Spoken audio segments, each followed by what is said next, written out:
These sweet polymer clay pendants are evocative of springtime flowers, and you'll be amazed at how quickly you can make up a bunch of them. Hi there, Sandy here. Welcome to another polymer clay tutorial at keepsakecrafts.net. Here are a few of the pendants in various stages of completion, and let me show you how easy they are to make. You'll be amazed.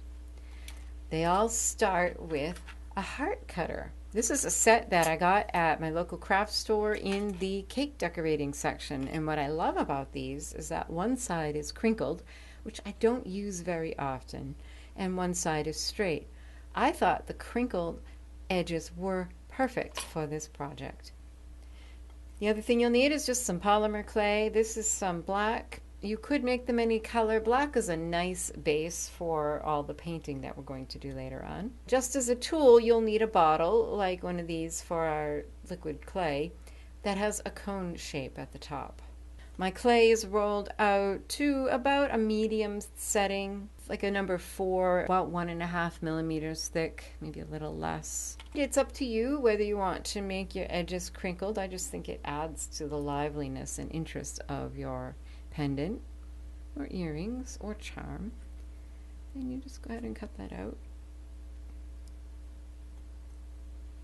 The next thing I'm going to do is take my large ball tool and just roll from the inside out. I'm just rolling to thin out those edges, and I'm aiming for those scallops each time. I want to make those maybe a little bit more rippled and a little more pronounced.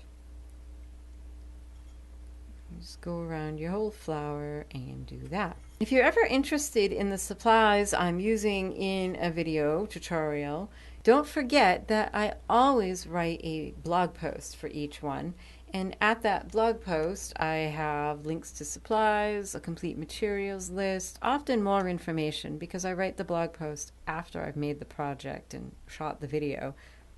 So there's often more information there. And you can always find a link to the blog post in the upper right here. You'll also find it in the description box, which varies where it is depending on what sort of device it's that you're watching the video on. It can be sort of hidden if you're on mobile and not on a desktop. So there, that's all I wanted to do with that. The next thing I want to do is add some texture to this. The texture is nice because it gives a place for our patinas to hang out. Make some lines with the needle tool radiating out from that bend of the heart. And go all the way. Some of these edges might show, so I'm going to make sure and get them all. And if your tool wants to keep traveling in the same lines, just kind of lay it down. If I decide I want it here, but it keeps skipping over, just lay it there and then drag down there, and then we fill that in. Nothing too complicated yet. There won't be anything complicated in this actually at all.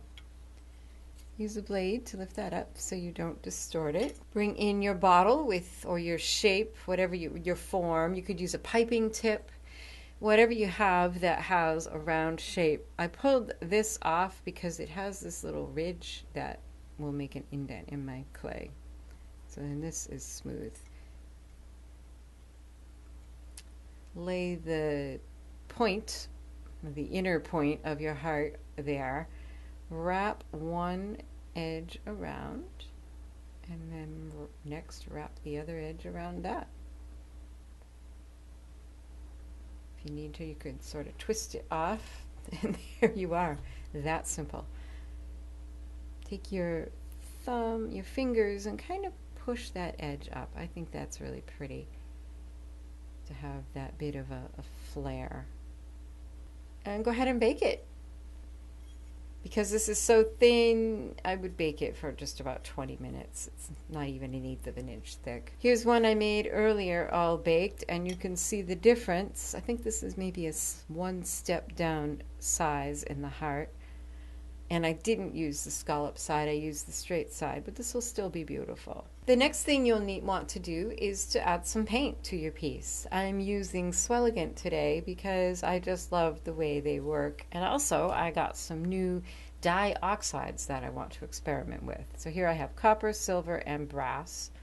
You want to shake these well before you use them and then apply very thin coats. As with anything that you paint, it really is better to have more thin coats than a thick globby coat. Otherwise you just end up filling in all your detail and it doesn't look nearly as nice. You may notice on your first coat, this isn't doing it too badly, but sometimes it wants to bead up. It looks like it's not covering. You're not going to get good coverage on the first coat. Just know that. You need to add at least 2, if not 3 coats to get nice coverage. But we're going to do other things. And give that a few minutes to dry. If you like, you can use the patinas that Swelligent also makes. You can tell my bottle is well loved. I usually put just a little in a cup like this. That'll be plenty. Think about it. Have you ever seen silver with a patina like this? No, it doesn't happen in nature, and it's not going to happen with the patinas.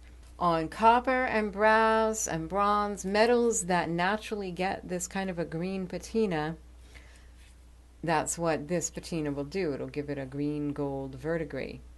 But on silver, it will darken it because that's what silver does over time. So whatever the metal naturally does over time is what the patina is going to do with it. There are other patinas. This is my favorite and the one I use the most often. So this one, I believe I painted these with brass. So I'm going to just actually add a little copper to this one. I know that seems weird, but I love getting the effects of different layers of colors. So the trick to getting the patinas to work on the Swelligent paints is that they have to be applied to a wet layer of paint. So once you have the coverage you want with your base colors, then you can add this, and you can put it in spots, you can put it all over. It's entirely up to you. The cool thing about these is that they go through stages, actually just the same stages that things go through in nature. It takes a long time to get this look. So we'll let that sit there for a bit, and you can kind of watch and see different things are happening. The silver's getting dark. You can kind of see a greenish sludge happening. These I made before I went out for an evening, and so I let them sit for a long time, and they got completely bloomed. What you can do is leave it on your work table like I'm doing with this one, and when it reaches a point that you're happy with, go ahead and rinse it under running water, and that will stop the reaction and it won't go any further. Here are some fun things to play with. These are the Swelligent dye oxides. These are very heavily pigmented. I don't know if you can see that my thumb is blue. That was 4 days ago, and it's still blue. Here's one I did a while ago in silver. Then went over it with the darkening solution, which is this, because it only darkens silver. And then went over it with some of the purple and the blue dye oxides. This one was copper, you can see, and maybe I got a little too crazy with the colors. All you need is a drop. These are so strong. 1 drop will do. Shake them well as well. You may not be able to tell, but that's the Caribbean blue and violet. These are really strong. Let's play with the blue on this one. It's starting to turn green. Christy Friesen, who is the person whose name is on these bottles of materials, has actually done a really good video on YouTube where she spends a lot of time just sort of playing with these and experimenting and showing you different combinations. You get different effects, and they can be kind of unpredictable. And whether you applied them when the paints were wet or dry, if you apply the different combinations, like I might get a reaction from my silver that's under there. One final thing you can do, if you think you've gone way too far like these and you want to bring them back to something maybe a little less crusty looking is take some of your paint, your metal paint that you started with. All I have here is a scrap of printer paper, just something that printed what I didn't want. Printed 3 copies when I only wanted 1. You know, take my finger, dip it in the cap, and then rub it. And this is a trick I saw from Christy. I thought it was brilliant.